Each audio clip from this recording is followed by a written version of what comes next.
নিরাপদে আবার ফিরে আসতে পারবো কিনা, বা পথে আমাকে সন্ত্রাসী অ্যাটাক করবে কিনা, বা আমি আমার সন্তান, আমার কন্যা, আমার ছেলেরা কি ইফটিজিং এর মুখোমুখি হবে কিনা, এই ধরনের শঙ্কা যদি থাকে তাহলে এটাও তো সেই আবাসিক এলাকাও নিরাপদ না, সেই আবাসিক এলাকাও শান্তি নাই। সো আমি মনে করি উকিলবাড়ি আবাসিক একটা ডিফারেন্ট একটা উদ্যোগ নিয়েছে, খুবই কি বলবো অত্যন্ত উন্নত চিন্তার মানুষ এখানে সংগঠিত হতে পেরেছে। আমাদের সমাজ অনেকভাবে কলুষিত, ঠিক আছে।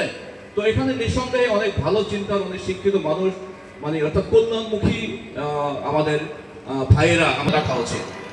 আগে আমাদের আপনাদের সবার সমন্বিত উদ্যোগে আপনার আবাসিক এলাকা আপনারা সুন্দরভাবে, আমি আমার কিছু পরামর্শ থাকবে, সেটা হলো আপনারা নিঃসন্দেহে সিকিউরিটি গার্ড রাখবেন, আপনাদের কন্ট্রোলের ভিতরেই থাকে।